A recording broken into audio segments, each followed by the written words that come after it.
All right, चलो। तो भाई ये जो जीएसटी का कोर्स है, सीए इंटर का और किसका, सीए फाइनल का, इसका जो इंटर में जितना पोर्शन है वो कॉमन है किसके लिए, सीए फाइनल के लिए। फिर जहाँ एक पर्टिकुलर समय के बाद सीए इंटर का कोर्स खत्म होता है, फिर असेसमेंट प्रोसीजर वाला जो पार्ट है वो सिर्फ सीए फाइनल में, सीए इंटर में नहीं है। तो इनिशियल कुछ चैप्टर्स, तो जैसे सीए इंटर का सिलेबस निकालो आप लोग और सीए फाइनल का भी सिलेबस निकालो। क्या है पहला चैप्टर सीए इंटरमीडिएट में? GST in India and introduction. दूसरा यूनिट क्या है? Supply under GST. Third unit charge of GST. Fourth unit exemptions from GST. Fifth unit place of supply. Then time of supply. हाँ, time and value of supply. और उसके बाद बस, तो ये जो मॉड्यूल 1 है आपका किसका, सीए फाइनल का, that is the only syllabus covered in CA intermediate. फिर सीए फाइनल में इसके बाद मॉड्यूल 2 है और मॉड्यूल 3 है, बराबर है। तो मॉड्यूल 2 में क्या क्या आता है आपको? Input tax credit, registration, tax invoice, credit and debit note, account and record, E way bill, payment of tax और क्या, रिटर्न्स। और मॉड्यूल 3 में क्या क्या आता है फिर? Import and export under GST, refund, job work, assessment and audit, inspection, search, seizure and arrest, demand and recovery, liability to pay taxes in certain cases, offences and penalties, appeals and division, advance ruling और miscellaneous provisions. तो there is a lengthy syllabus in CA final और थोड़ा limited syllabus है कहाँ पे, CA inter के लिए। Weightage पे हम बाद में आएंगे जब थोड़ा बहुत आपको कवर अप हो जाएगा सिलेबस का, तो काफी सारे टॉपिक्स है जो वेटेज के अनुसार इंपॉर्टेंट है। तो आइए फिर अपन स्टार्ट करते हैं अपना पहला जीएसटी इन इंडिया और इसका इंट्रोडक्शन। तो थोड़ा सा थेरोटिकल और प्रैक्टिकल दोनों ही टच है इस यूनिट के अंदर। तो पहला पॉइंट है genesis of GST in India. Genesis का मतलब क्या होता है? बिग, शुरुआत या फिर इतिहास, एक प्रकार से कि कहां से जीएसटी ये जो है इंडिया में आया। तो हम पहले पढ़ते प्लेन रीडिंग करेंगे और जहां ऐसा लगता है कि जरूरी है उसको हम एक्सप्लेन करेंगे। इन ईयर 2000 देन प्राइम मिनिस्टर कौन थे 2000 में प्राइम मिनिस्टर? अरे 2000 में हमारे देश के प्रधानमंत्री कौन थे? अटल बिहारी वाजपेयी जी थे, बराबर है। Then prime minister mooted the concept of GST and set up a committee to design goods and service tax model for the country। तो ये काफी 2017 में जीएसटी आया था, बराबर है। कौन सी तारीख को? 1 जुलाई 2017 को। तो ये तो कि आते आते काफी समय लग गया इसको, इसका जो कॉन्सेप्ट था और तैयारी थी ये काफी पहले से चल रही थी। तो अटल जी ने पहली बार एक कॉन्सेप्ट उनके सामने आया जब वो प्राइम मिनिस्टर थे कि भारत के टैक्स स्ट्रक्चर में बदलाव की जरूरत है। फिर वो बात वहीं अटकी रही, फिर आगे की कहानी जो है वो 2003 में आई। In 2003, the central government formed a task force under Vijay Kelkar, which in 2004 strongly recommended the fully integrated GST on क्या, नेशनल बेसिस। तो पहले तो ऐसा था कि हमारा फेडरल स्ट्रक्चर थोड़ा सा अलग था, अलग था मतलब अभी भी अलग है, जहां पे दो प्रकार के टैक्स लगते थे, डायरेक्ट टैक्स और कौन सा, इनडायरेक्ट। अब डायरेक्ट टैक्स मतलब आपकी इनकम पे लगने वाला टैक्स, और इनडायरेक्ट टैक्स मतलब सेल पे लगने वाला टैक्स, जो पर्टिकुलरली गुड्स और सर्विसेज के सेल्स पे लगता था। तो गुड्स के सेल्स पे वैल्यू एडेड टैक्स स्टेट के अनुसार लगाया जाता था और सर्विसेज के सेल पे सर्विस टैक्स लगता था, जो सेंट्रल गवर्नमेंट लेता था। और ये सिस्टम काफी सालों तक चलता रहा अपने यहाँ पे। Subsequently, the then Union Finance Minister Mr. P. Chidambaram, while presenting the Union Budget of 2006-7, announced that GST would be introduced from 1st April 2010। काफी समय उन्होंने पहले मांग लिया कि हमें 4-5 साल और चाहिए, 4 साल एटलीस्ट, जब हम 2010 से जीएसटी को इंप्लीमेंट करेंगे। मतलब आप सोचिए कि इसको लागू करना इतना आसान नहीं था। Since then, GST missed several deadlines and continued to be shrouded by the clouds of uncertainty. मतलब सिंपल है कि इतना आसानी से जीएसटी आया नहीं। अटल जी आए, फिर मनमोहन जी आए, उसके बाद मोदी जी आए, और मोदी जी की विल पावर इतनी स्ट्रांग थी कि उन्होंने ठान लिया कि लाना है मतलब लाना है। फिर भले तैयारी पूरी थी या नहीं थी, पर वो लेके जरूर आ गए। The talks of ushering in GST, however, gained a momentum in the year 2014 when the NDA government tabled the Constitution's 122nd Amendment Bill in 2014 on a GST in a parliament on 19th September 2014। सुनो मेरी बात। MCQ भी आते हैं आपको exam में, तो possible है कि एमसीक्यू में आपको ये पूछा जाए कि जीएसटी को लाने के लिए कॉन्स्टिट्यूशन में कौन सा अमेंडमेंट किया गया। तो कॉन्स्टिट्यूट में जो अमेंडमेंट आया था वो था 122nd अमेंडमेंट। तो ये अमेंडमेंट तो मेजोरिटी थी गवर्नमेंट के पास, तो उनको ज्यादा दिक्कत नहीं गई। अब इस अमेंडमेंट का सार क्या था ये भी आगे के टेक्स्ट में लिखा हुआ है, अभी मैं बताऊंगा, फिर पढ़ेंगे तो और समय व्यर्थ होगा, तो हम सीधा इसको पढ़ते हैं।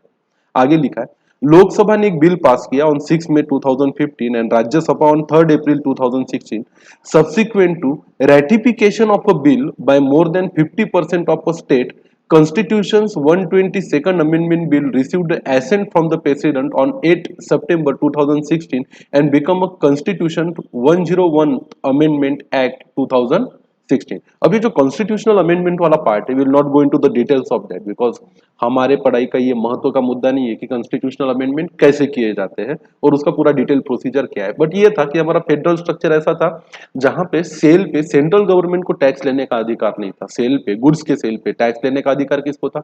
स्टेट गवर्नमेंट को। और ये कहां लिखा हुआ था? कॉन्स्टिट्यूशन में। तो सबसे पहले तो अगर एक देश एक टैक्स का कानून लाना है तो पहले तो सरकार को भी, सेंट्रल गवर्नमेंट को भी अधिकार मिलना चाहिए ना कि वो भी गुड्स के सेल पे क्या कलेक्ट कर सके? टैक्स। अब सेंट्रल गवर्नमेंट को चीजों के उत्पादन पे टैक्स लेने का अधिकार था जो कॉन्स्टिट्यूशन ने दिया था, जिसको हम एक्साइज ड्यूटी बोलते थे। इंपोर्ट एक्सपोर्ट पे जो टैक्स लगता है मतलब कस्टम, वो लेने का अधिकार किसको था? सेंट्रल गवर्नमेंट को। पर जो स्टेट, जो माल बेचा जाता है विद इन द स्टेट या from one state to another state, इसका जो काफी हद तक अधिकार था विद इन द स्टेट का, वो किसके पास था? स्टेट गवर्नमेंट के पास। तो भाई कॉन्स्टिट्यूशन के हिसाब से अगर चलना है तो सबसे पहले तो कॉन्स्टिट्यूशन में ये बदल करना पड़ेगा कि सेंट्रल गवर्नमेंट को ये अधिकार मिलना चाहिए। उसके बिना तो जीएसटी जैसे कानून को लाने की क्या नहीं की जा सकती थी? कल्पना नहीं की जा सकती थी। तो भाई हमारे यहाँ पे कॉन्स्टिट्यूशन में बदल इतने आसानी से होते नहीं है। पहले तो बिल पेश करना पड़ता है, प्रस्ताव देना होता है, उसके बाद लोकसभा राज्यसभा उसको पारित करते हैं, उसके बाद वो स्टेट्स के पास जाता है और स्टेट से भी उसको क्या मिलनी चाहिए? सम्मति मिलनी चाहिए। और इतने सारे प्रोसीजर से गुजरने के बाद क्या होता है? कॉन्स्टिट्यूशन में अमेंडमेंट होता है। बट हमारी एनडीए गवर्नमेंट जो थी, मोदी जी की सरकार विशेष तौर पे, ये डिटर्मिनेंट थी, फर्म थी कि कुछ भी करके इसको करवाना है। और उन लोगों में कन्विंसिंग पावर है भी। अगर वो एक बार ठान ले कि पर्टिकुलर चीज करनी है तो वो कैसे करवानी है उनसे बेहतर कोई नहीं जानता। तो उन्होंने करवा लिया और ये बन गया हमारा कॉन्स्टिट्यूशन का 101 अमेंडमेंट। वैसे बिल काफी आए, बिल मतलब प्रस्ताव रखे जाते हैं। 122 बार ऐसा हुआ कि प्रस्ताव रखे गए कि कॉन्स्टिट्यूशन में क्या कीजिए? अमेंडमेंट। और ये अमेंडमेंट है 101 अमेंडमेंट। इसका मतलब है कि 21 बार ऐसा हुआ है कि प्रस्ताव आए पर अमेंडमेंट हो पाए नहीं। तो अमेंडमेंट की लिस्ट एक अलग चलती है और उसे प्रस्तावों की लिस्ट एक अलग चलती है। तो प्रस्ताव का नंबर क्या था? 122। आइए फिर आगे बढ़ते हैं। इन द फॉलोइंग ईयर, ये 2016 में जैसे ही अमेंडमेंट आ गया कॉन्स्टिट्यूशन में, एक बात तो पुख्ता हो गई कि अब जीएसटी को आने से ज्यादा देर तक रोका जा सकता नहीं था। In the following year, on 27th March 17, the Central GST Legislation, Central Goods and Service Tax Bill of 2070, Integrated Goods and Service Tax Bill, and Union Territory Goods and Service Tax Bill, and Goods and Service Tax Compensation to states bill where introduced in Lok Sabha. अब आप बोलोगे कि sir जिसका basic है, जो final में है, वो तो जानते हैं, पर जो लोग इंटर में पहली बार पढ़ रहे हैं उनके लिए ये चीजें नहीं होगी। तो ऐसे ऊपर ऊपर देखो तो जीएसटी ऐसा लगता है एक देश एक कानून है, वैसे एक कानून नहीं है। इस एक कानून में 3 कानून। पहला कानून है आईजीएसटी, जिसको बोलते हैं integrated goods and service tax. फिर है CGST, central goods and service tax. और एक है एसजीएसटी, ये मतलब state goods and service tax, या फिर उसको UT goods and service tax आप बोल सकते हो, जिसको यूनियन टेरिटरी, क्योंकि हमारे जो फेडरल स्ट्रक्चर है उसमें स्टेट्स है और जो कुछ स्टेट्स नहीं है ऐसे कुछ यूनियन टेरिटरीज भी है, उनको एक प्रकार से आप छोटा स्टेट मान सकते हो जो सेंट्रल से कंट्रोल होता है। अब आगे आते हैं तो इसके लिए अब एक बिल और है इसके अंदर, इसको अपन विस्तार से चर्चा भी करेंगे आगे। ये है goods and service tax compensation to states bill 2070। मतलब जीएसटी तो 3 कानूनों से चलता है जो आपको पढ़ना है और जिसके बारे में आपको एग्जाम में सवाल पूछे जाएंगे। वो है आईजीएसटी, सीजीएसटी और एसजीएसटी। इसमें भी जो इंपॉर्टेंट एक्ट है वो है सीजीएसटी, क्योंकि जैसा सी है उसी का रिप्लिका क्या है? एसजीएसटी। सीजीएसटी एक्ट एक ही है और एसजीएसटी एक्ट हर स्टेट्स के कैसे है? अलग अलग है, और वो बिल्कुल मिलते जुलते हैं, line to line, word to word. और सबने ये तय किया है कि भाई उसमें बदलाव नहीं होने देंगे, जैसा सीजीएसटी चलेगा वैसे ही हर स्टेट का क्या चलेगा?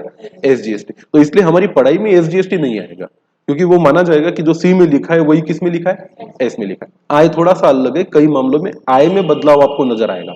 तो ये तो हो गया भाई, टैक्स को पढ़ने के लिए तीन कानून हमें पढ़ने, आईजीएसटी एक्ट, सीजीएसटी एक्ट और एसजीएसटी। इसमें से भी फोकस हमारा रहेगा मेन किस पे, सीजीएसटी पे। अब ये भला क्या है, compensation to states bill of 2017। तो ऐसा था कि सिंपल सी बात है, देखो स्टेट्स को अधिकार था कि वो लोग क्या ले, टैक्स ले। अब उसमें अपना हिस्सा कौन चाहता था, सेंट्रल। तो बदले में सेंट्रल कुछ छोड़ने को भी तैयार था, जैसे एक्साइज, सर्विस टैक्स, ये जो सेंट्रल के रेवेन्यू थे वो। पर स्टेट्स का ये कहना रहा कि अगर जो 100% रेवेन्यू गुड्स के सेल पे स्टेट्स को आता है, उसमें भी कुछ हिस्सा अगर किसको देना पड़ गया, सेंट्रल को, तो किसका नुकसान होगा, स्टेट का। तो मैं मान के चलो कि हमारे को पहले पर एनम रेवेन्यू के माध्यम से 1000 रुपीज आता था, और इनका एस्टिमेट था कि भाई ऐसा अगर जीएसटी लेके आए तो शुरुआती कुछ दिनों में क्यों ना हो, पर हमें लगता है कि हमें 600 रुपए आएंगे या 700 रुपए आएंगे, तो हमारा कितने का नुकसान होगा, 300 का। तो मोदी जी ने ये बात को बड़ा गौर से देखा और बोला कि हाँ भाई, स्टेट्स के साथ क्या नहीं होना चाहिए, अन्याय नहीं होना चाहिए। खामोखा एक नया कानून आ रहा है, इसलिए आपका उत्पादन क्या नहीं होना चाहिए, कम नहीं होना चाहिए। तो हम एक कानून लेके आते हैं जिसका नाम दिया goods and service tax compensation to states, और इसके कुछ प्रावधान किए गए, कुछ फॉर्मूले तय किए गए, कुछ विस्तार से चीजों को रखा गया कि अगर ऐसा लगता है कि स्टेट का इसमें क्या हो रहा है, नुकसान, तो शुरुआती कुछ सालों में सेंट्रल गवर्नमेंट जो है वो अपनी तिजोरी से वो नुकसान भर के देगा, किसका, स्टेट का। और तब तक, जब तक कि स्टेट को ही जीएसटी के माध्यम से इतना रेवेन्यू ना आने लगे कि उनको ये ना लगे कि अब हमारा क्या हो रहा है, नुकसान, या फिर पुराने कानून में रहते तो हमारा रेवेन्यू कैसा रहता, ज्यादा। तो ये इसका मकसद था। वैसे ये जो कंपनसेशन टू स्टेट बिल है ये भी हमारे लिए उतना महत्वपूर्ण नहीं है, क्योंकि ना तो हमें ये कानून जान के कोई फायदा है और ना तो इसकी कोई हिसाब किताब हमें करनी है। ये तो सरकारों का आपस का क्या है, मसला है, जो उन्होंने अपने आपस में सबको कन्विंस करने के लिए क्या लेके आए हैं, कानून। तो पढ़ाई के दृष्टिकोण से देखो तो ये कंपनसेशन टू स्टेट जो है, ये सीए इंटर और सीए फाइनल के लिए ज्यादा महत्वपूर्ण नहीं है, पर वो फिर भी आपको इसकी क्या होनी चाहिए, जानकारी होनी चाहिए, और थोड़ा बहुत इंट्रोडक्शन इंस्टीट्यूट ने हमारी स्टडी मटेरियल में डाला हुआ है। आगे क्या लिखते हैं, Lok Sabha pass this bills on 29 March of 2017। मार्च में ये बिल क्या हो गया था, लोकसभा में पास हो गया था। And with the receipt of a president's assent on 12 April 17 bill was enacted, और इस बिल को लागू भी कर दिया गया। The enactment of the central, sorry क्या लिखा है, the enactment of the state GST law by various state legislatures, Telangana, Rajasthan, Chhattisgarh, Punjab, Goa and Bihar were among the first one to pass their respective state law। भाई इतना बड़ा पूरा structure ही बदल रहा है हमारे देश में टैक्स का, पहले कुछ और था, अब सिरे से उसको क्या किया जा रहा है, बदला जा रहा है। तो आईजीएसटी एक्ट तो लोकसभा ने पास कर दिया, सीजीएसटी एक्ट किसने पास कर दिया, लोकसभा, राज्यसभा ने, प्रेसिडेंट का तो अपना काम हो गया। अब जो एसजीएसटी एक्ट भी एक इसका महत्वपूर्ण हिस्सा है, वो सब स्टेट्स को अपने आप पे करवा लेना था। तो फटाफट इसमें प्रायोरिटी और पहला कदम किन्होंने उठाया, तेलंगाना था, राजस्थान, छत्तीसगढ़, पंजाब, गोवा और बिहार। उस समय तेलंगाना को छोड़ दिया जाए तो राजस्थान में, छत्तीसगढ़ में, पंजाब में, गोवा में और बिहार में भी मेरे ख्याल से बीजेपी की सरकार थी, तो इनको ज्यादा दिक्कतें नहीं गई। By the 30th June 2070, all states and union territory has passed their respective SGST and UTGST Act except क्या, जम्मू एंड कश्मीर। तब जम्मू एंड कश्मीर का मसला पहले से ही अलग था, तो आप लोगों ने इतने सारे एक्ट पढ़े तो उसमें हमेशा ही लिखा जाता था कि भाई एक्सेप्ट क्या, जम्मू एंड कश्मीर। अब तो जब से धारा 370 हटा दिया है मोदी जी ने, अब ये एक्सेप्ट जम्मू एंड कश्मीर जैसी कोई चीज अब अस्तित्व में नहीं है। Now everything is including Jammu and Kashmir, whole of India. अब ये होल ऑफ इंडिया का कॉन्सेप्ट सही मायने में पूरा हुआ। With effect from 1st July 2017, a historic indirect tax reform GST was introduced। तो रात को बिल्कुल 12 बजे जून की 30 जून की रात को 12 बजे पार्लियामेंट में मोदी जी ने सबको इकट्ठा किया। प्रणब मुखर्जी उस वक्त क्या थे, हमारे प्रेसिडेंट। एक बहुत बड़ा घंटा बजाया गया, लोग सोए थे तो लोगों को बोला जागो, अब ना आप सोओगे ना हम आपको कभी सोने देंगे। और ये टन टन टन टन घंटी बजा के क्या लाया गया देश में, जीएसटी। बिल्कुल 12 बज के घड़ी का कांटा आगे बढ़ा और पूरा देश एक साथ मिलके पुराने सारे टैक्स स्ट्रक्चर को पीछे छोड़ के एक नए टैक्स स्ट्रक्चर की तरफ आगे बढ़ा, उसका नाम क्या? Goods and service tax. The GST law was extended to Jammu and Kashmir on 8 July 2017। थोड़ा लेट हुआ पर हुआ, और मोदी जी और अमित शाह के रहते तो ना हो इसकी कोई संभावना थी नहीं। GST is a path-breaking indirect tax reform which attempt to create a common national market। अब इसके अगर पढ़ोगे आपके ऑब्जेक्टिव्स क्या थे, तो इनका कहना था एक कॉमन नेशनल मार्केट होना चाहिए। ऐसा था ना कि भारत के बाहर से कोई इंडिया में आता है तो उसके लिए इंडिया का भी एक मार्केट कहलाता ही नहीं था। उसकी फैक्ट्री है कर्नाटका में, माल उसको बेचना है महाराष्ट्र गुजरात में, तो उसको कई सारे स्टेट्स के कई सारे टैक्स के कानूनों का क्या करना पड़ता था? पालन करना पड़ता था, और उसमें सेंट्रल गवर्नमेंट के कानून अलग ही थे। तो भाई वो व्यापार एक करता था पर उसके लिए कानून कई सारे थे, और कहीं ना कहीं तो ज्यादा कंप्लायंस का बर्डन जब आता है तो बिजनेस के लिए it becomes very difficult, particularly for a big business, कि भाई काम करे या कंप्लायंस करे। तो पर्पस ये था कि अब पूरा देश एक मार्केट है, हर चीजों का टैक्स का रेट पूरे देश में एक जैसा रहेगा, और लगभग किसी भी जगह पे जाओ आपको कानून भी कैसा मिलेगा? एक जैसा। GST has subsumed multiple indirect taxes like excise. Excise के क्या होता है? उत्पादन शुल्क। मतलब आपने आपके देशों में अगर कोई चीज बनाई है तो उसको बनाते से ही वो चीज अपने साथ एक टैक्स को भी जन्म देती थी। मतलब आपकी फैक्ट्री है, आपने कार बनाई, अभी तक बेची क्या? नहीं, बस बन के तैयार है तो आप पे बर्डन आ गया किस चीज का? एक्साइज का। क्या आपको अब इस पे क्या बनाना देना है? टैक्स। अब कोई देश ऐसा होगा क्या जहां पे चीजों को बनाना गुनाह है, कि मैंने चीज बना के गुनाह कर दिया, अब मुझे क्या भरना पड़ेगा? टैक्स। पर चलो लग जाता था टैक्स आप पे, पर आपको सरकार को देना नहीं होता था जब तक वो चीज आपकी निकलती नहीं आपकी फैक्ट्री के बाहर। एक बार आपने बेचने के लिए निकाली तो फिर आप पे वो तारीख आ जाती थी कि आपको अब क्या भरना है? टैक्स। तो एक्साइज बड़ा एक विशुद्ध, और विशुद्ध बोले तो विचित्र टाइप का टैक्स था। भाई मैं कार बनाने की फैक्ट्री है मेरी, तो मैंने 100 कारें बनाई तो मेरे पे लटक गया अभी 4 लाख की एक कार है, मान के चलो रेट 10% है, तो एक कार के पीछे कितना देना है मुझे? 40%। तो ये तो मेरे पे तय हो गया कि मुझे अब कितने रुपए सरकार को देने एक कार के पीछे? 40,000 रुपए देने। और दूंगा नहीं मैं, क्योंकि कहां से दूंगा? मैंने तो बड़ा सारा पैसा कहाँ लगा दिया है? माल को बनाने में। तो सरकार ने एक राहत दी, बोले ठीक है बना रखी ना कार, तो ये समझ जाओ कि देने हैं 40। कब देने हैं? तो जब उस कार का बिल बनाओगे और इसको क्या करोगे? बेचोगे। तो ये एक इनडायरेक्ट टैक्स था। तो कार की फैक्ट्री का मालिक भी क्या करता था? जिसको कार बेचता था उसी से कितने रुपए लेता था? 40,000 रुपए। और फिर लेने के बाद किसको देता था? सरकार को। तो कहने को तो ये एक प्रकार से सेल टैक्स ही था, क्योंकि भरना तभी होता था जब उस माल का क्या करते थे आप? सेल। और जीएसटी में भी हम वही करते हैं, जब माल को बेचते हैं तो सामने वाले से माल का पैसा और किसका पैसा लेते हैं? टैक्स का पैसा। आइए आगे बढ़ते हैं। उसके बाद सर्विस टैक्स था। अगर आप किसी को सर्विसेज प्रोवाइड करते हो, जैसे मैं आपको टीचिंग सर्विस प्रोवाइड कर रहा हूँ, तो मैंने आपसे 10,000 रुपए फीस ली, तो मुझे 10,000 रुपए पे एक, इसके रेट तो कई बदले, कई 5% से इसकी शुरुआत हुई थी, फिर ये बढ़ते बढ़ते 15 तक जा पहुंचा था जीएसटी आने से पहले। तो भाई मैंने आपसे 10,000 रुपए फीस ली, तो मुझे आपसे 15% क्या लेना है? Service tax. तो मैं आपको रसीद कितने की दूंगा?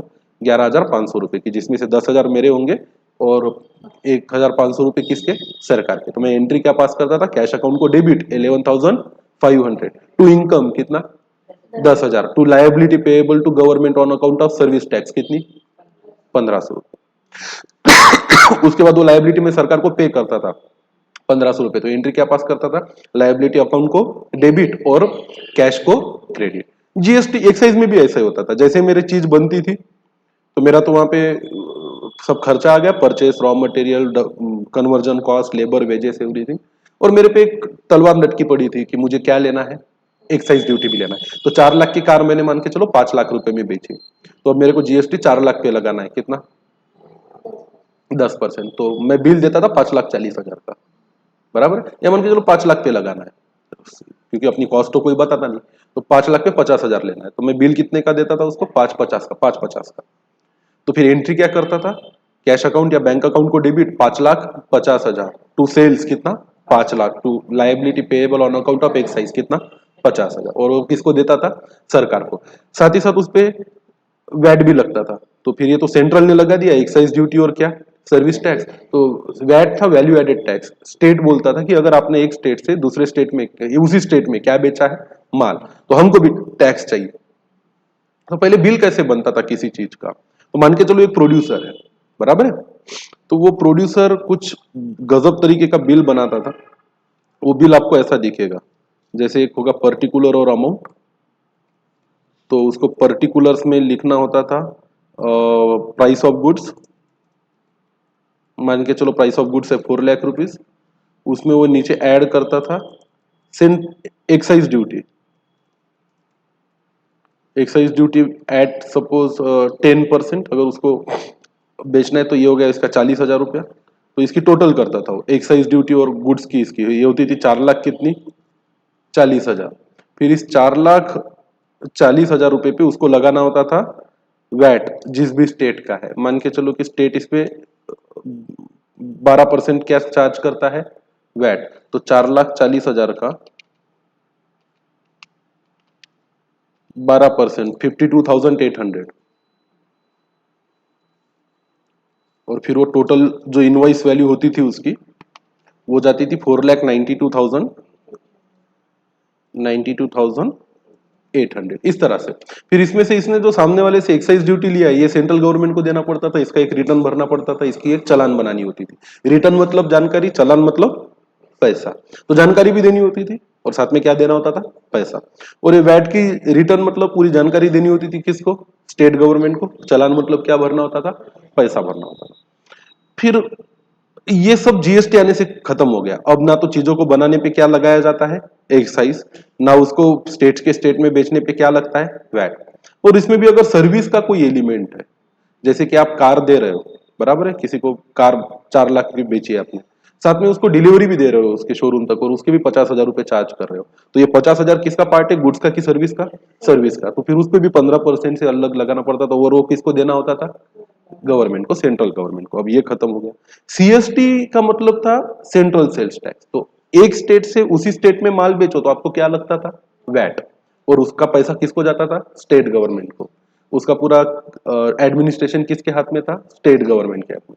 सीएसटी था एक स्टेट से अगर दूसरे स्टेट में माल बेचो, एक स्टेट से कहा माल बेचो, दूसरे स्टेट में, तो उस पे क्या लगाना होता था, सीएसटी, सेंट्रल सेल्स टैक्स। वैसे इसके रेट काफी कम थे, 2% का लगता था, पर ये भी एक टैक्स अलग से लगाना पड़ता था। उसके बाद लग्जरी टैक्स था। What is the luxury tax, luxurious goods पे लगा करता था ये। अब एयर कंडीशन है या 5 स्टार होटल है, और इन सब चीजों पे अगर आप सर्विसेज या कोई चीजें खरीदते हो, लग्जरी गुड्स, कुछ एक पर्टिकुलर रेंज के ऊपर की क्या है, कारें है, तो उस पे लग्जरी टैक्स लगता था। एंटरटेनमेंट टैक्स नाम की भी चीज हुआ करती थी। If you are into the entertainment industry and providing services related to क्या, एंटरटेनमेंट, तो उस पे क्या लगता था, एंटरटेनमेंट टैक्स। उसके बाद एंट्री टैक्स भी अलग था। हर जिलों ने, डिस्ट्रिक्ट्स ने अब अपने डिस्ट्रिक्ट में माल को एंटर करने के लिए चेक नाके पे क्या लेना स्टार्ट कर दिया था, एंट्री टैक्स। तो भाई अगर एक बिजनेसमैन के लिए दिक्कत तो थी, if he is a big businessman, तो उसको कई सारे टैक्स के लॉ का क्या करना पड़ता था, पालन। इसलिए फिर बड़े बिजनेस की तो ये डिमांड थी कि इन सबको हटा के कुछ सिंपल स्ट्रक्चर आना चाहिए। फिर आगे लिखा है, VAT and GST are often use interchangeably as the latter denotes the comprehensive net of a VAT by coverage of goods and service. अब वैट और सेल टैक्स, इसमें काफी अंतर है।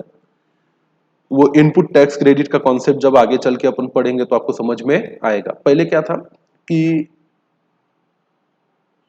सेल टैक्स लगता था कि पर्टिकुलर आपके जितना सेल वैल्यू है उस पे एक फिक्स परसेंटेज से आपको सरकार को क्या देना होता था, टैक्स।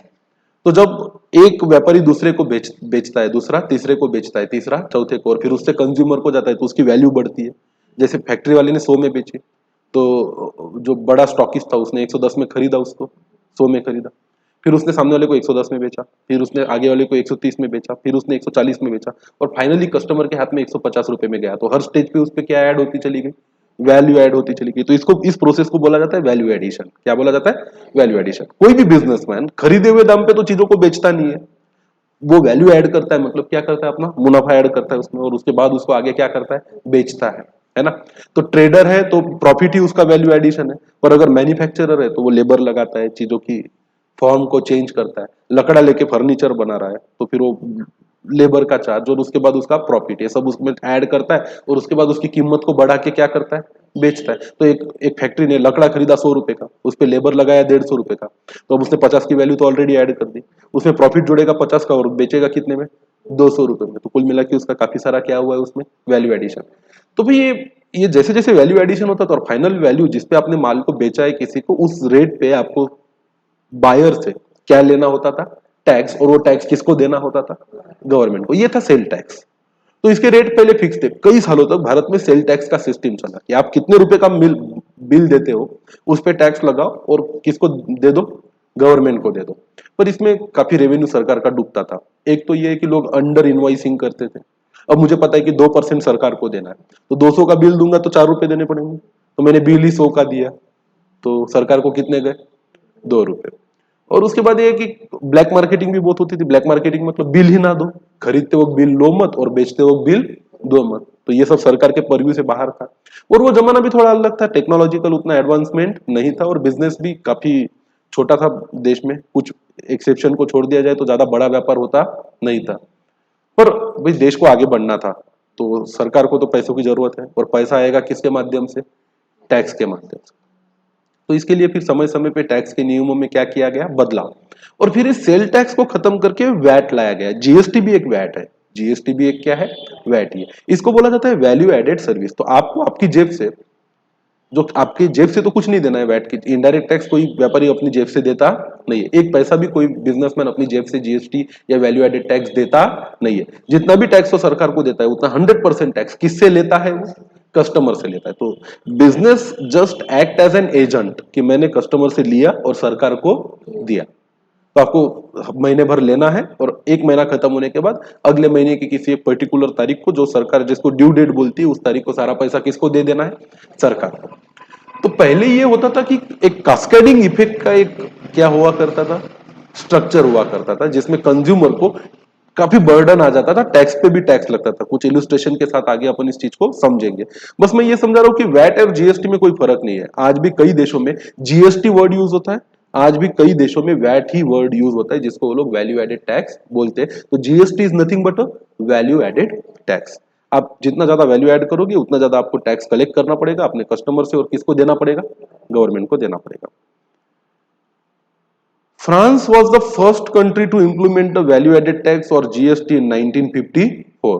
हो सके तो सीए इंटरमीडिएट वाली इसको याद रख लो, सीए फाइनल में तो पूछने से रहे ऐसे जनरल नॉलेज के सवाल आपसे, और एक मार्क तो इतने फोकट का आपको कोई देगा नहीं। पर सीए इंटरमीडिएट वालों को पता होना चाहिए कि दुनिया में सबसे पहले वैल्यू एडेड टैक्स का कॉन्सेप्ट लाने वाला देश कौन सा था, फ्रांस था। आगे क्या लिखा है इसमें, presently more than 160 countries have implemented VAT or GST in some form or other, because this tax has the capacity to raise the revenue in the most transparent and neutral manner। अब ये सब manner, इसके तरीके आगे पढ़ेंगे अपन, अभी तो अपन सिर्फ इसका थ्योरेटिकल क्या समझ रहे हैं, बैकग्राउंड। धीरे धीरे लेक्चर जैसे जैसे आगे बढ़ेगा, आपका जो कॉन्सेप्ट है, अंडरस्टैंडिंग है इस टैक्स सिस्टम की, वो और ज्यादा क्या होती चली जाएगी, क्लियर होती चली जाएगी। Most of the countries follow unified GST, that is single tax applicable throughout the country। पूरे देश में एक ही टैक्स लगता है जीएसटी। इंडिया में ऐसा नहीं है, इंडिया में 3 लगते हैं, आईजीएसटी, सीजीएसटी, एसजीएसटी। उसका कारण भी बताऊंगा और उसकी वजह भी बताऊंगा। However, in federal polities like Brazil, Canada, dual GST system is prevalent।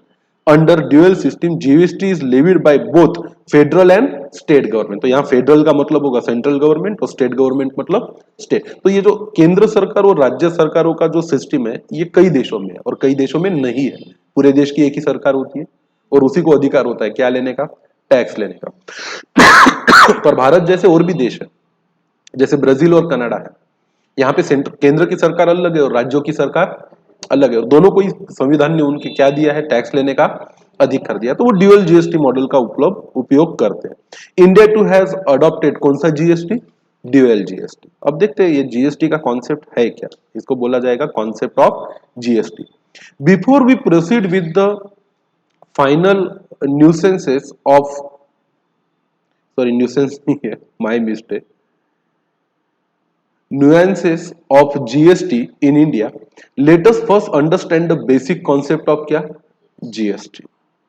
GST is a value added tax levied on manufacture, sale, consumption of goods and services। तो भाई लेन देन, व्यापार तो दो चीजों का होता है, या तो आप खरीद रहे हो या बेच रहे हो गुड्स, या तो आप खरीद रहे हो या बेच रहे हो क्या, सर्विसेज। इस दुनिया में इंसान गुड्स और सर्विसेज के बिना ना कुछ बेच सकता है ना कुछ खरीद सकता है। Everything which is been traded and paid for is either a goods or a services and nothing else।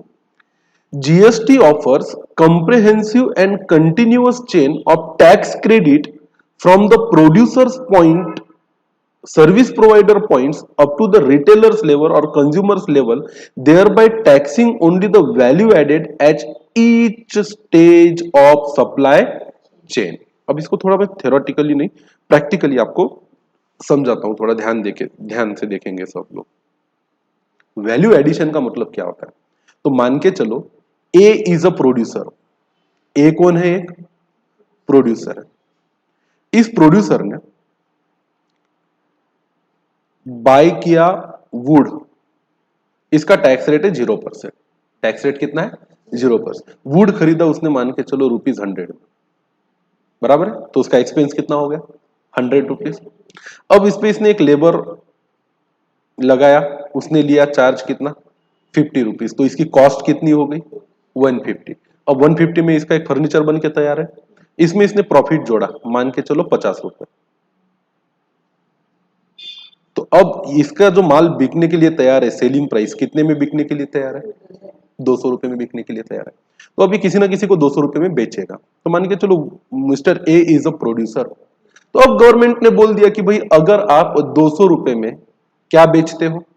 Furniture बेचते हो, तो आपको इस पे 12% से क्या चार्ज करना है? जीएसटी। और किसको देना है?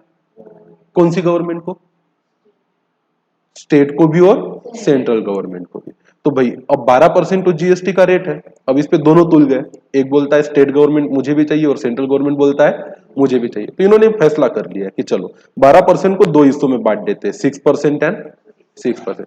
6% को नाम दे दिया इन्होंने सीजीएसटी और 6% को नाम दे दिया एसजीएसटी। तो जब भी आप माल बेचोगे इसी स्टेट से इसी स्टेट में, स्टेट में, स्टेट के बाहर बेचने की बात अभी हो नहीं रही है।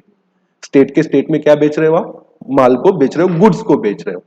तो गवर्नमेंट ने बोला कि भाई पर्टिकुलर जो ये फर्नीचर है इसका एक HSN कोड है। कौन सा कोड है? HSN code. What is the HSN code? Harmonise system of nomenclature. तो दुनिया में जितनी भी चीजें खरीदी जाती है और क्या बेची जाती है, बनाई जाती है, खरीदी जाती है और बेची जाती है, उनका एक कोडिंग सिस्टम तैयार किया है और दिस इज इंटरनेशनली एक्सेप्टेबल। और उनको कोड्स दिए गए हैं। ये कोड्स 4 डिजिट के हो सकते हैं, 6 डिजिट के हो सकते हैं या 8 डिजिट के भी हो सकते हैं। तो मान के चलो किसी एक फर्नीचर का, अब लकड़े से बने हुआ फर्नीचर का कोड है 1234। ये कितने डिजिट का कोड हो गया? 4 डिजिट का। फिर 1 2 3 4 5 6 एक और कोड है जिसमें फिर सब कैटेगरी है। लकड़े में भी कौन से टाइप का लकड़ा?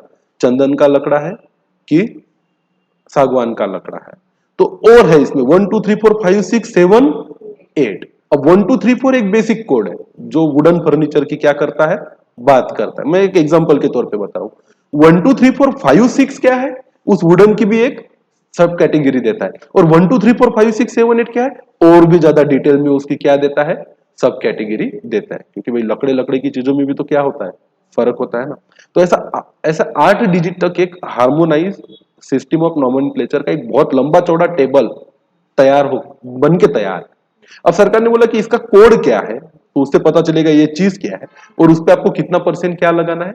टैक्स लगाना है। तो मान के चलो लकड़े के फर्नीचर का एक छोटा कोड जो है वो 1 2 3 4 है और इस 1 2 3 4 वाले कोड में 12% के टैक्स की क्या रखी है? रेट रखा है। तो ये किसने बताया कि इस HSN कोड पे या इस चीज पे 12% टैक्स लगेगा? ये गवर्नमेंट का जॉब है। तो भाई 12% लगाना है, तो फिर उसमें अगर स्टेट के स्टेट में बेच रहे हो तो स्टेट का कितना? 6%। और सेंट्रल का कितना है? 6%। तो आइए फिर हम बिल कैसा बनाएंगे, फिर इनवॉइस कैसे बनाएंगे? तो बिल बनाते वक्त वो लिखेगा फर्नीचर क्वांटिटी 1, प्राइस कितनी? 200। अब इस प्राइस को बोला जाता है टैक्सेबल वैल्यू। क्या बोला जाता है? Taxable value. तो उसका इनवॉइस जो होगा,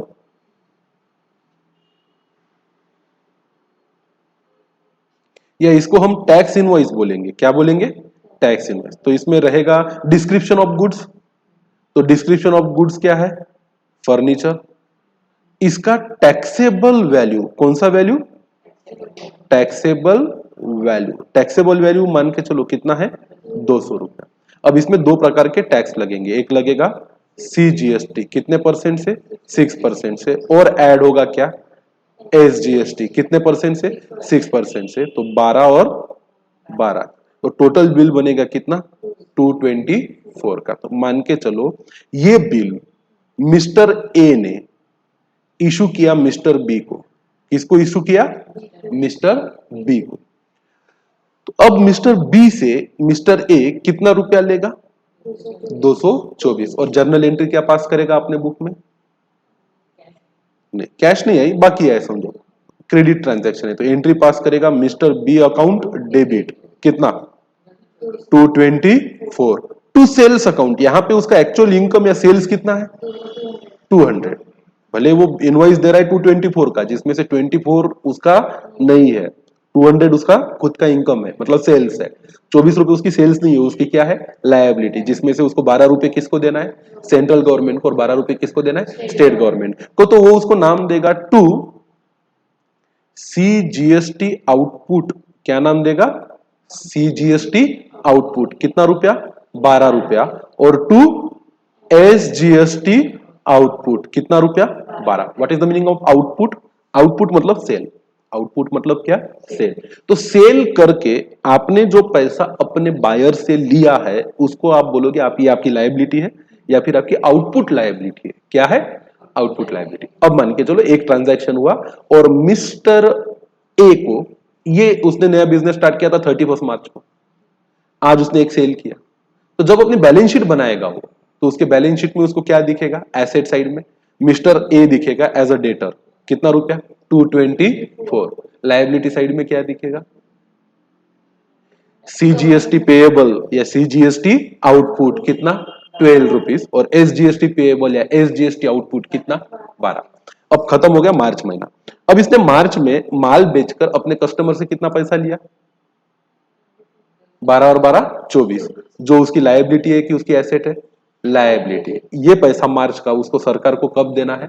अप्रैल में देना। आप सरकार का पैसा ज्यादा समय तक इस्तेमाल कर नहीं सकते, तो सरकार ने कानून बना दिया। मानो रिटर्न्स के चैप्टर में अपन ध्यान से पढ़ेंगे। फिलहाल एक कानून ये कहता है कि अगर आपने इस महीने जितना भी टैक्स माल बेचकर अपने कस्टमर से क्या किया है?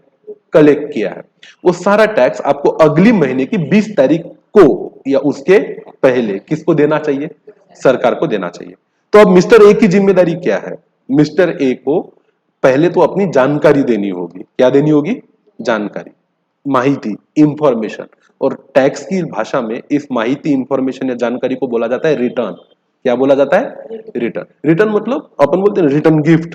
तो अपन रिटर्न में सरकार को पहले इंफॉर्मेशन देंगे। अब हम सरकार को क्या बताएंगे कि मैंने पूरा माल जो बेचा है वो है 12% के जीएसटी वाला।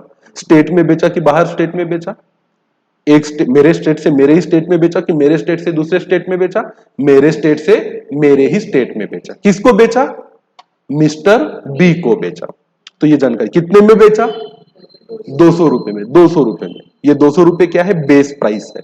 इसी को टैक्सेबल वैल्यू बोला जाता है। क्या बोला जाता है? Taxable value. उस पे सीजीएसटी कितना रुपया? 12। एसजीएसटी कितना? 12। टोटल इनवॉइस वैल्यू कितना? 224। तो यहां पे कुछ कॉन्सेप्ट को समझ लो। 200 रुपए जिसपे आपने टैक्स लगाया, इसको बोला जाएगा टैक्सेबल वैल्यू। कौन सी वैल्यू? Taxable value. और ये जो 224 है, इसको बोला जाएगा टोटल ट्रांजैक्शन वैल्यू। क्या बोला जाएगा? Total transaction value. मेरा पूरा ट्रांजैक्शन कितने में हुआ? 224।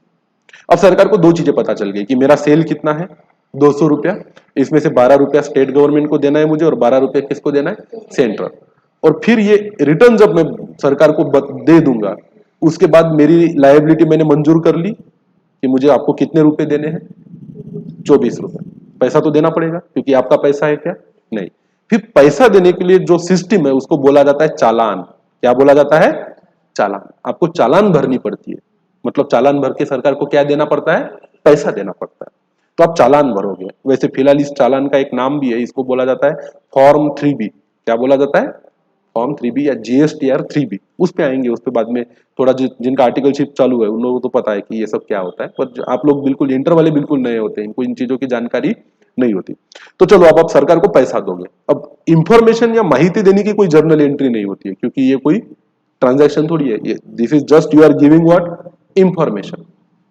ये इंफॉर्मेशन देने का भी एक फॉर्म है जिसका नाम है जीएसटीआर 1। क्या नाम है इसका? GSTR 1, GST return 1। आएंगे उस पर, बाद में चर्चा करेंगे।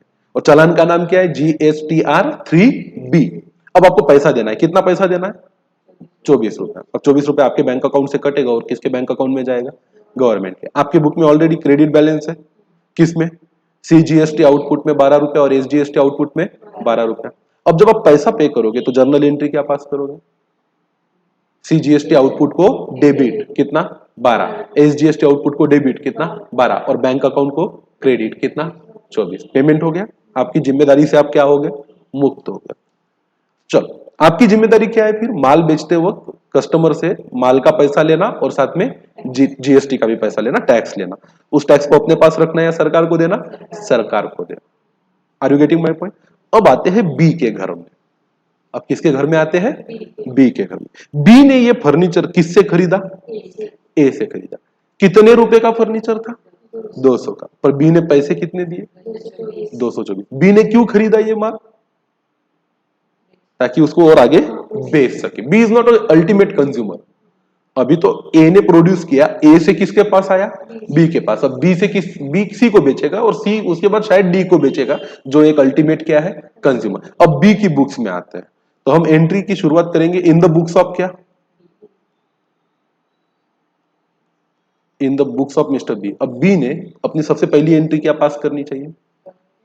पहले तो परचेस अकाउंट डेबिट। फर्नीचर नहीं है वो, उसका असेट नहीं है वो, फर्नीचर उसके लिए गुड्स है। तो एंट्री क्या पास करेगा वो? परचेस अकाउंट को डेबिट। अब परचेस अगर ए के लिए सेल 200 का था तो बी के लिए परचेस भी कितने का है? 200 का ही है। अब मुझे बताओ, ए ने तो बी को 224 रुपए देना है, तो वो क्रेडिट किसको करेगा? टू मिस्टर ए को। कितना? 224। अब जब ए है, सॉरी मिस्टर बी है, ये 200 की चीज खरीद के ला रहा है और उस पे वो टैक्स भी दे रहा है, तो ये टैक्स वैसे उसके लिए एक्सपेंस नहीं है। मिस्टर बी के लिए 12 और 12 24 रुपया ए को दिया हुआ टैक्स एक्सपेंस नहीं है। अगर ये पूरा का पूरा एक्सपेंस मिस्टर बी का होता तो मिस्टर बी बोलता परचेस को डेबिट 224 और मिस्टर ए को क्रेडिट कितना? 224। पर मिस्टर बी के लिए 224 रुपए ये माल की कीमत नहीं है। उसके लिए माल की कीमत है सिर्फ कितना? 200। उसका खुद का खर्चा कितना इस ट्रांजैक्शन में? 200। उसकी लायबिलिटी 224 है। फिर ये क्या है जो उसने 12 और 12 रुपया टैक्स दिया? किसको? ए को। ये उसके लिए क्रेडिट है। क्या है?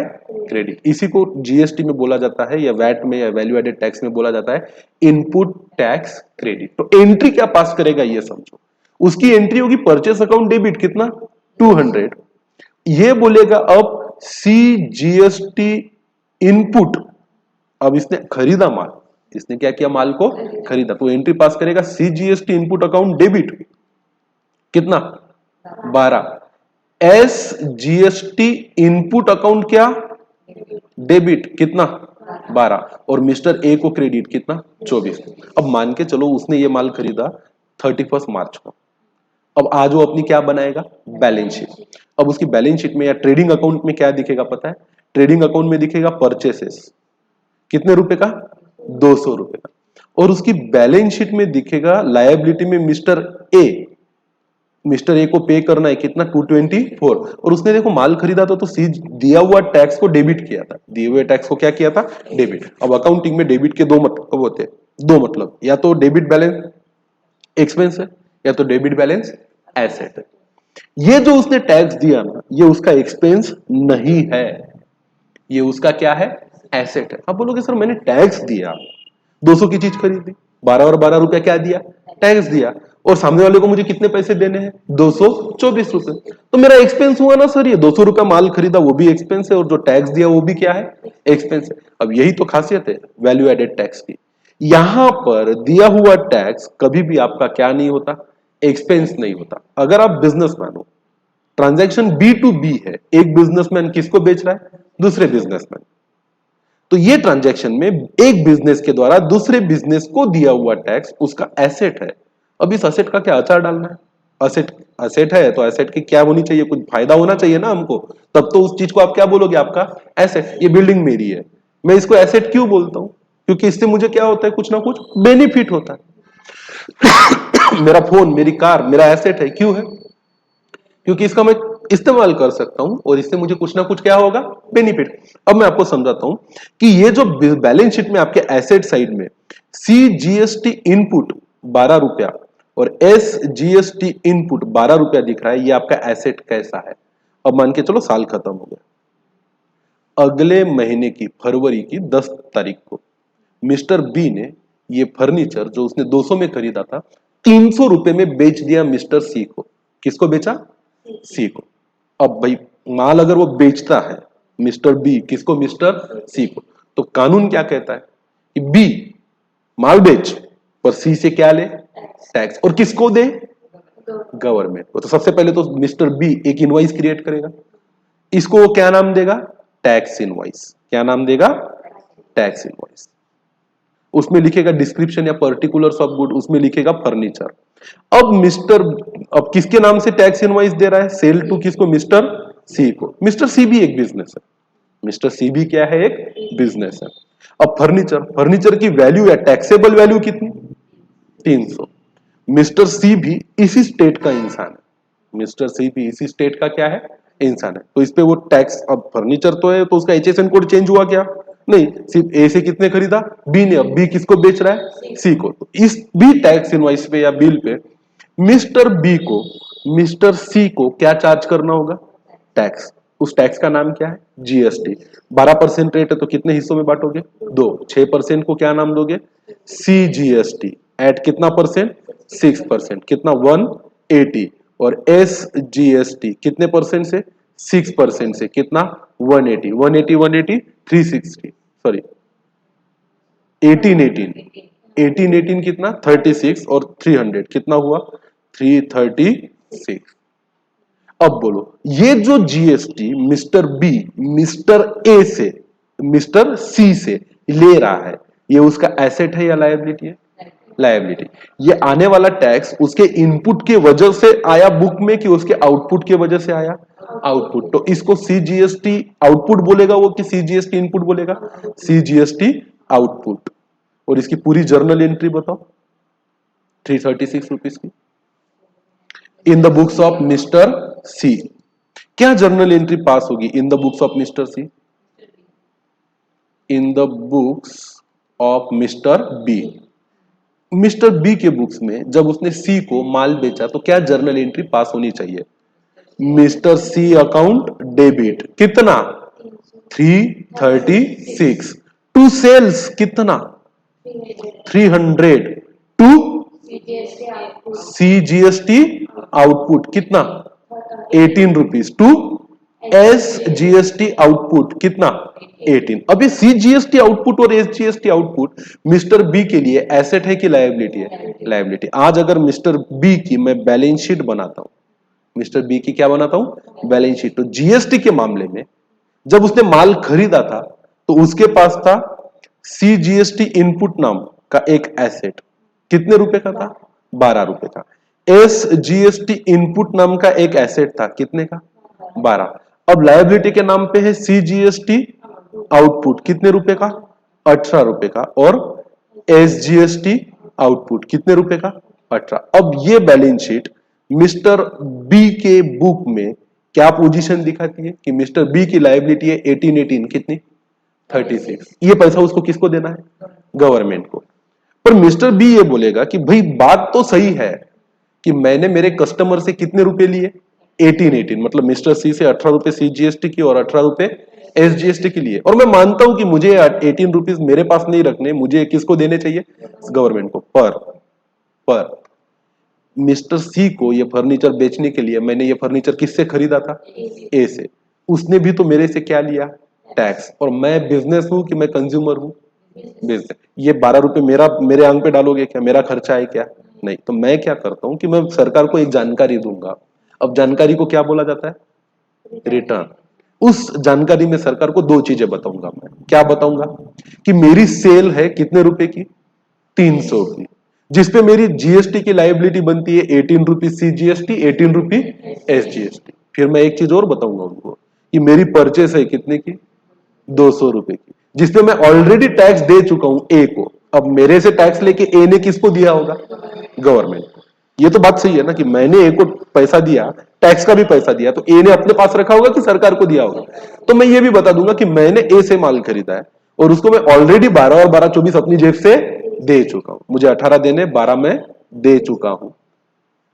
अब मैं आपको कितना दूंगा? 6 रुपया। ये हो गई जानकारी, इसको बोला जाता है क्या? रिटर्न। 6 रुपए देने भी तो पड़ेंगे, सिर्फ सरकार को बोल देने से होगा कि हाय मैं आपको 6 रुपए दूंगा?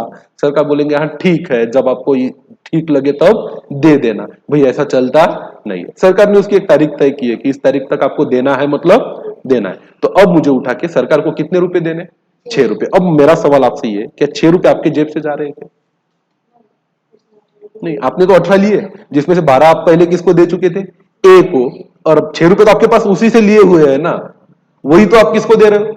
सरकार को। आपके जेब से कुछ दिया क्या आपने? आपका मुनाफा कुछ गया क्या इससे? नहीं। चीज खरीदी कितने थी? 200 की। बेची कितने में?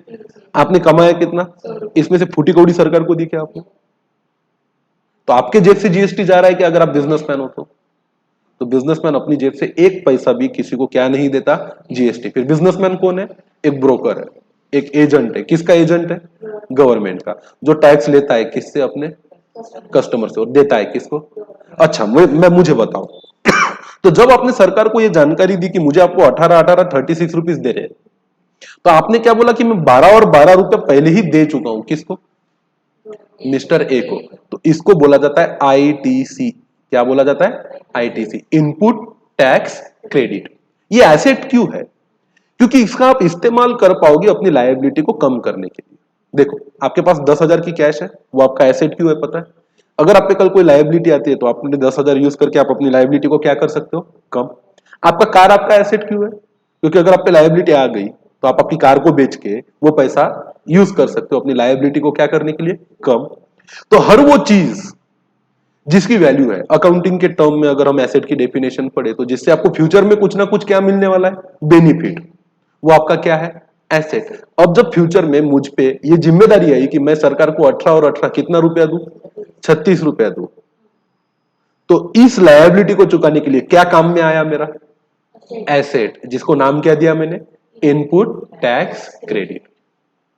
अब ये चेंज चलती रहेगी। अब इसको वैल्यू एडेड टैक्स क्यों बोलते हैं?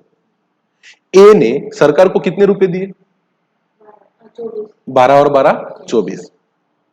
क्या उसके पास कोई इनपुट टैक्स क्रेडिट था क्या? नहीं। उसने जो चीजें खरीदी उस पर टैक्स लगता ही नहीं था। तो जितना भी कस्टमर से लिया पूरा का पूरा किसको दे दिया? गवर्नमेंट को। बराबर है? तो यह माना जाएगा कि ए ने कितनी वैल्यू ऐड की? पूरी 200 रुपए। इसीलिए पूरे 200 रुपए पे उसको सरकार को क्या देना पड़ा? टैक्स। बी ने ए से चीज कितने में खरीदी? 200।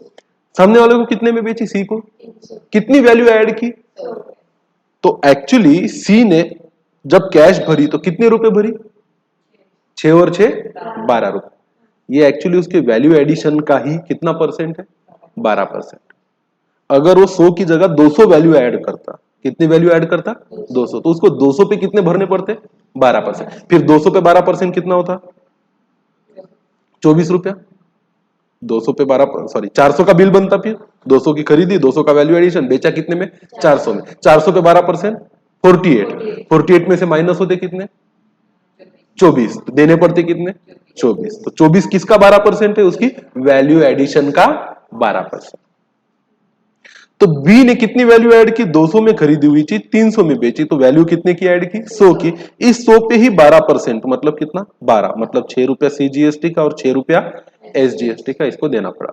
तो आपकी वैल्यू एडिशन ज्यादा होगी तो आप सामने वाले से टैक्स भी ज्यादा लोगे, तो सरकार को टैक्स भी ज्यादा दोगे। इसलिए इसको बोला जाता है वैल्यू एडेड टैक्स। जैसे जैसे वैल्यू ऐड होती चली जाएगी सरकार को टैक्स मिलता चला जाएगा। मुझे बताओ, अभी तक इस पूरे ट्रांजैक्शन में कितनी लेयर पास हुई है? ए ने बेचा बी को, बी ने बेचा सी को, और सरकार के जेब में अभी तक कितना पैसा जा चुका है? ए ने दिया कितना?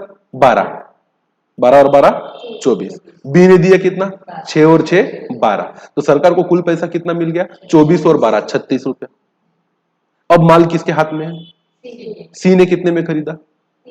300 में। अब सी किसको बेचेगा? डी को। किसको बेचेगा? डी को। अब आते in the books of C. In the books of mister C, पहली जर्नल एंट्री सी के परचेस की, क्या एंट्री पास करेगा बताओ? परचेस अकाउंट को क्या करेगा ये? डेबिट। कितना? 300। और सीजीएसटी इनपुट है ये इसके लिए, परचेस के साथ क्या किया इसने? इनपुट। इसका एसेट क्रिएट हुआ कितना रुपया? 18 रुपया। और एसजीएसटी इनपुट कितना? 18 टू मिस्टर बी कितना? 336। ये पहली जर्नल एंट्री इसने पास कर दी अपने बुक में। क्लियर है? मिस्टर सी ने। अब सी का एक्सपेंस कितना है? 300। असेट कितना है? 18 और 18 36। और उसकी लायबिलिटी मिस्टर बी को देने की है कितनी? 36। अब मुझे बताओ, अगर ये 300 का माल मिस्टर सी डी को बेचता है, जो कि फाइनली कौन है? कंज्यूमर। वो अभी किसी और को बेचने वाला नहीं है।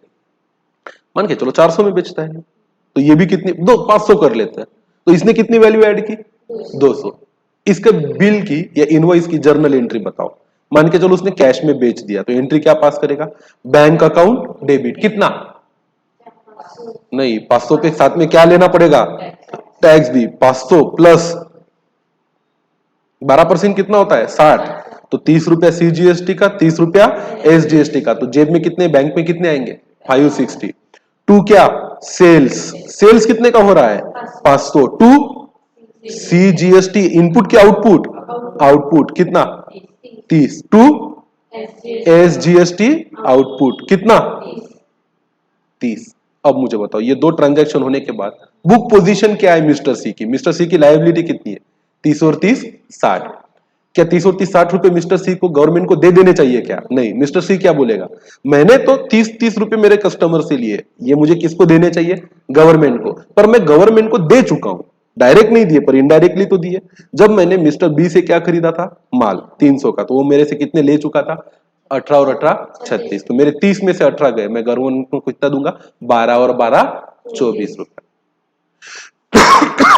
तो बताओ, पहले तो जानकारी दे दो सरकार को कि मेरी लायबिलिटी कितनी है? 30 और 30 60। माइनस मैं ऑलरेडी कितना टैक्स दे चुका हूं, मतलब मेरा इनपुट टैक्स क्रेडिट आईटीसी कितना है? 18 और 18 36। तो मेरी नेट लायबिलिटी कितनी है? तो ये जो 30 रुपए मुझे सरकार को देने हैं, इसको टेक्निकल लैंग्वेज में बोला जाता है ग्रॉस लायबिलिटी। क्या बोला जाता है? Gross liability. और जो 18 रुपए उसको बोला जाता है इनपुट टैक्स क्रेडिट, मतलब क्या?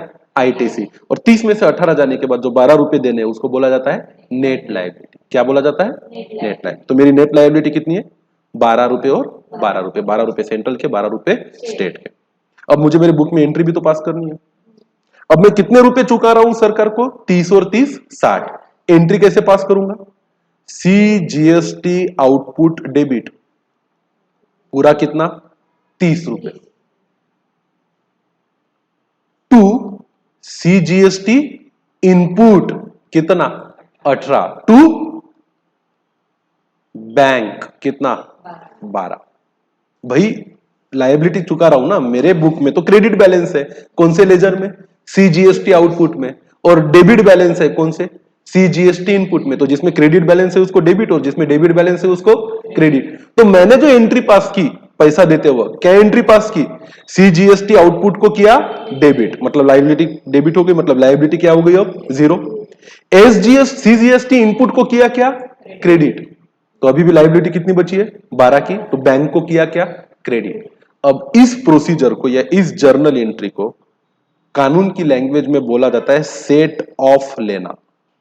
क्या लेना? Set of. What is the meaning of set of their? जब मेरी लायबिलिटी के अगेंस्ट मेरे इनपुट टैक्स क्रेडिट को मैं यूज करता हूं, तो उसको बोला जाता है आईटीसी का सेट ऑफ लेना। क्या बोला जाता है? आईटीसी का सेट ऑफ लेना। तो ये वर्ड्स रियल लाइफ में बार बार आएंगे। ये वर्ड्स रियल लाइफ में क्या आएंगे? बार बार। मेरी लायबिलिटी कितनी थी? 30 की। मेरा आईटीसी कितने का था? 18 का। तो मैंने मेरे 18 रुपए के आईटीसी का एसेट का क्या लिया? सेट ऑफ लिया। किसके अगेंस्ट?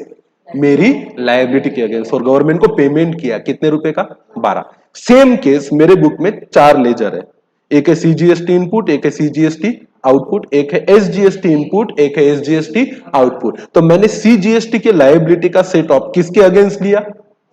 सीजीएसटी के आईटीसी के अगेंस्ट। सीजीएसटी के लायबिलिटी के अगेंस्ट किसका सेट ऑफ लिया? सीजीएसटी के आईटीसी का। सेम एंट्री और एक पास करूंगा क्या? एसजीएसटी के लिए क्या एंट्री पास करूंगा? एसजीएसटी आउटपुट अकाउंट डेबिट कितना? 30। ये लायबिलिटी हो गई नील। टू एसजीएसटी इनपुट कितना? 18। अब 12 बचा तो ये तो कैश में पेमेंट करना है टू बैंक। कितना रुपया? 12। और अब मेरी बुक पोजीशन क्या है? मेरे पास एसेट आईटीसी पूरा क्या हो गया? 0। और मेरी लायबिलिटी भी क्या है? 0। मेरा कैश का आउटफ्लो कितना हुआ? 12। मेरी जेब से हुआ क्या? अब कस्टमर के नजर से देखो, मिस्टर डी के नजर से देखो, इसके नजर से देखो, मिस्टर डी के नजर से। मिस्टर डी ने कुल वो चीज कितने रुपए में खरीदी थी? 500 पे। और उस पर कितने रुपए का टैक्स दिया था? 60। तो मिस्टर डी के जेब से कितने पैसे गए? 560। अब वैसे तो देखना चाहिए तो 60 रुपए सरकार को मिलने चाहिए, क्योंकि मिस्टर डी ने कितना पैसा चुकाया? 60। और सरकार को 60 मिला भी, सिर्फ अलग अलग हिस्सों में। सबसे पहले इस 60 में से 12 और 12 24 रुपए किसने दिए? नहीं, अभी कैश की बात कर रहा हूं मैं। कैश अभी अभी 12 रुपए सीजीएसटी और 12 रुपए एसजीएसटी किसने पे किया? अच्छा, ए से शुरुआत करते हैं।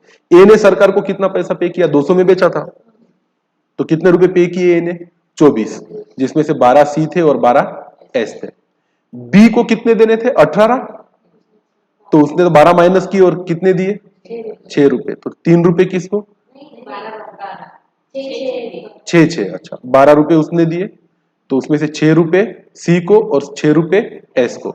सी को कितने पैसे देने थे? 30। गलत हुआ ना, बी ने 12 नहीं दिए।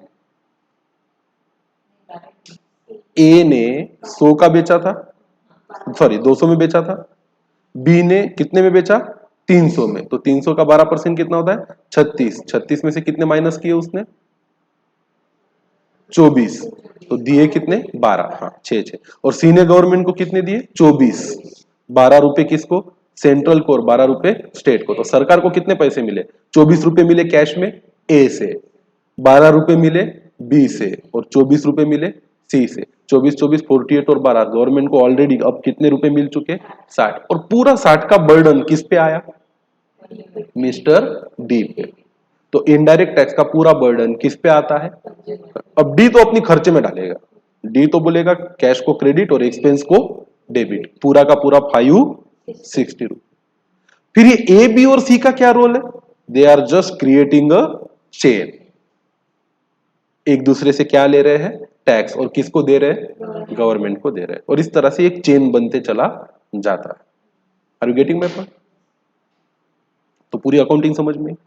अब अगर किसी चीज का रेट 12% है और सेल होता है state, same state to same state, उसी स्टेट से उसी स्टेट में, तो इस 12% को दो हिस्सों में बांट दिया जाएगा, 6% और 6%। 6% को बोला जाएगा सीजीएसटी और 6% को बोला जाएगा एसजीएसटी।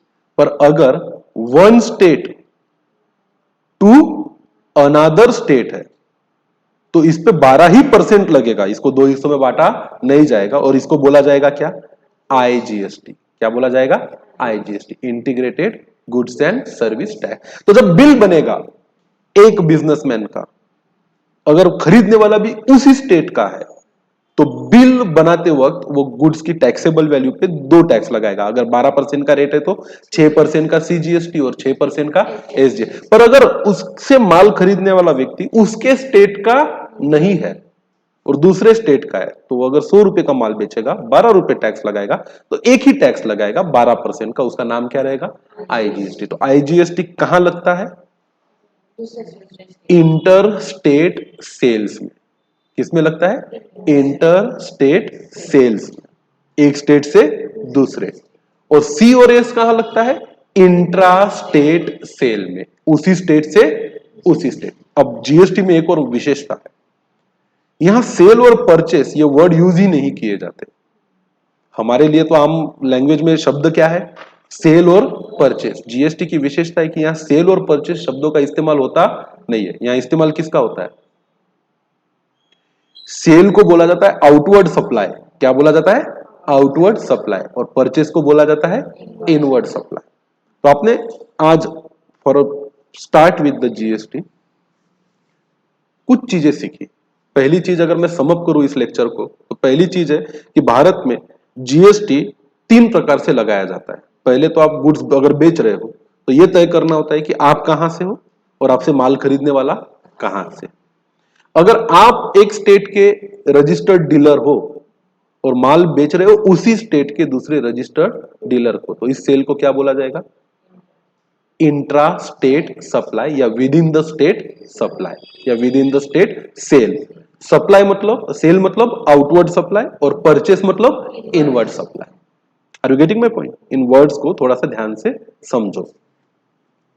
अगर आप एक स्टेट में रजिस्टर्ड हो और आप अपना गुड्स बेच रहे हो किसी ऐसे व्यक्ति को जो दूसरे स्टेट में है, जो माल को लेके किसी और स्टेट में जाएगा और वहां पे उसको कंज्यूम करेगा, वहां पे उसका इस्तेमाल करेगा या वो उसको बेचेगा, तो आपको टैक्स कौन सा लगाना है? आईजीएसटी। इस प्रकार के ट्रांजैक्शन को कौन सा ट्रांजैक्शन किया कहा जाता है? इंटर स्टेट सप्लाई या out of the state supply. और इस पे अगर 12% है तो जीएसटी कितना लगेगा? 12%। तो स्टैंडर्ड जीएसटी के रेट्स क्या है? तो ऐसे कुछ रेट है जिसको नील रेटेड बोला जाता है, जिसपे जीएसटी लगता है तो रेट कितना है? 0%। अभी सरकार को लगता है कि इस पे टैक्स लगाने से लोगों पे ज्यादा दिक्कत आएगी, कंज्यूमर पे, तो 0% में रखा है। फिर दूसरा पॉपुलर स्लैब है 5% का। तो अगर एक स्टेट से दूसरे स्टेट में जा रहा है तो एक ही टैक्स लगेगा, कितने का? 5 का। और स्टेट के स्टेट में बेचा जा रहा है तो 2.5% का सीजीएसटी, 2.5% का एसजीएसटी। अगला पॉपुलर स्लैब है कितने का? 12% का। अगर एक स्टेट से दूसरे स्टेट में जा रहा है तो रेट एक ही लगेगा, नाम दिया जाएगा आईजीएसटी, और रेट रहेगा कितना? 12%। अगर स्टेट के स्टेट में ही बिक रहा है तो सीजीएसटी 6%, एसजीएसटी 6%। अगला पॉपुलर स्लैब है 18 का और उसके बाद का स्लैब है 28% का। अब ये किस आधार पर यह तय किया गया कि किस पे 0 लगेगा, किस पे 5, किस पे 12, किस पे 18 और किस पे 28, ये आने वाले लेक्चर में क्या करेंगे? डिस्कस करेंगे। और आपने एक और चीज समझी और देखी, वो ये है जिस चीज पे टैक्स लगाया जाता है उसको कौन सी वैल्यू बोली जाती है? Taxable value. कौन सी वैल्यू? टैक्सेबल। टैक्सेबल वैल्यू में टैक्स को मतलब जीएसटी को ऐड करने के बाद जो टोटल बनता है उसको कौन सी वैल्यू बोला जाता है? Transaction value. टैक्सेबल वैल्यू अलग चीज है और ट्रांजैक्शन वैल्यू एक अलग चीज है। जब आप माल खरीदते हो और एज अ बिजनेस उस पर टैक्स देते हो तो ये आपका एक्सपेंस नहीं है, वो आपका एसेट है, और इसको नाम दिया जाता है क्या?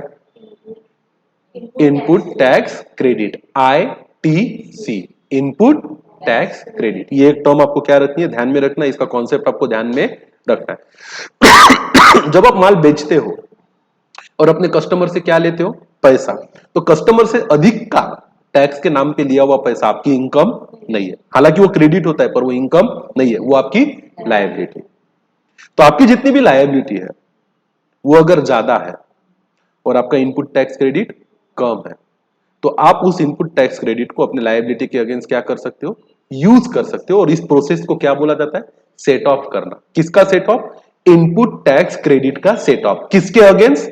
आउटपुट टैक्स लायबिलिटी के अगेंस्ट। और अगर लायबिलिटी ज्यादा है, इनपुट कम है, तो आपकी नेट लायबिलिटी पॉजिटिव रहेगी। वो पैसा आपको किस में पे करना है? कैश में।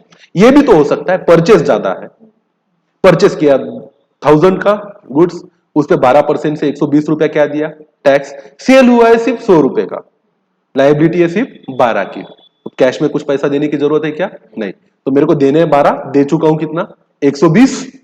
तो मेरा ITC, input tax credit, carry forward होगा अगले महीने में कितना रुपया? 108। सिंपल सा मैथमेटिक्स है।